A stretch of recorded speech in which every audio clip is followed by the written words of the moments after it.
Apa saja yang terbagi ke dalam otoritas kekuasaan negara kesatuan Republik Indonesia? Dilihat dalam aspek pembagian otoritas kekuasaannya, institusi pemerintah atau lembaga yang ada pada sebuah pemerintahan dapat dikategorikan dalam dua aspek yang berbeda antara lain. Yang pertama, dalam hal vertikal, adalah sebuah kekuasaan yang dibagi karena levelnya. Yang dimaksud yaitu kekuasaan yang dibagi antara berbagai level pemerintahan, seperti halnya pemerintah daerah dengan pemerintah pusat pada sebuah negara. Yang kedua, dalam hal horizon, adalah sebuah wewenang yang dibagi berdasarkan dengan kegunaannya. Yang dimaksud adalah pemisahan yang satu ini lebih difokuskan dan lebih dititik beratkan oleh perbedaan di antara tugas-tugas lembaga negara yang memiliki sifat legislatif, eksekutif, dan yudikatif.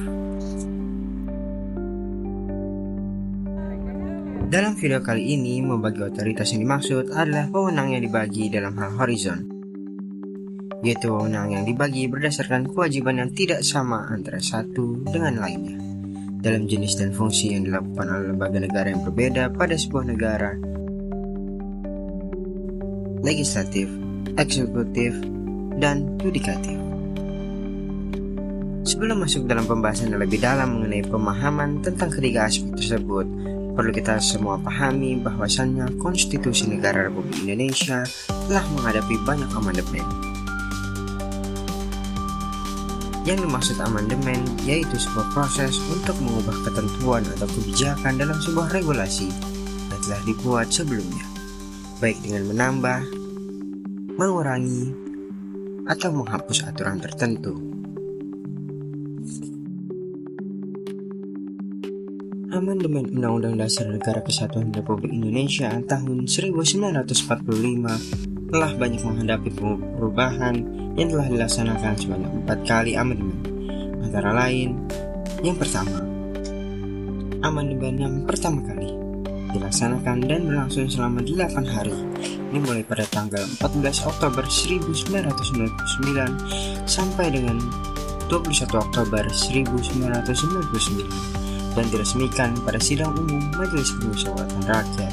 Amandemen yang kedua kalinya diadakan selama 12 hari yang dimulai pada tanggal 7 sampai 18 Agustus tahun 2000 dan disahkan kembali pada sidang tahunan Majelis Permusyawaratan Rakyat. Amandemen yang ketiga dilakukan selama 9 hari, diawali pada tanggal 1 sampai 9 November tahun 2001 dan disahkan kembali ketika sidang Majelis Permusyawaratan Rakyat berlangsung. Lalu amandemen yang keempat kalinya diadakan pada tanggal 1 sampai 11 Agustus tahun 2002 dan disahkan dalam sidang tahunan Majelis Permusyawaratan Rakyat. Sesuai dengan konsep res politika, lembaga-lembaga yang ada dan memegang kekuasaan negara berdasarkan pelaksanaan dan penugasannya masing-masing sebagai sebuah lembaga negara. Berikut ini akan dipaparkan apakah lembaga-lembaga tersebut termasuk ke dalam doktrin res politika. Yang pertama, legislative power. Legislative power atau biasa disebut dengan kekuasaan legislatif, yaitu wewenang dalam membentuk sebuah undang-undang baru. Legislatif di negara Indonesia yang berdasar pada Undang-Undang Dasar tahun 1945 sebelum dilakukan amandemen antara lain Majelis Permusyawaratan Rakyat dan juga Dewan Perwakilan Rakyat. Majelis Permusyawaratan Rakyat pada pasal 3 Undang-Undang Dasar tahun 1945 sebelum dilakukan amandemen, lembaga ini bertanggung jawab untuk memutuskan Undang-Undang Dasar. Di sisi lain, Dewan Perwakilan Rakyat pada pasal 20, 21, dan 22 memiliki kewajiban untuk menuruti dan mendukung serta ikut memajukan undang-undang penggantinya. Yang kedua, executive power.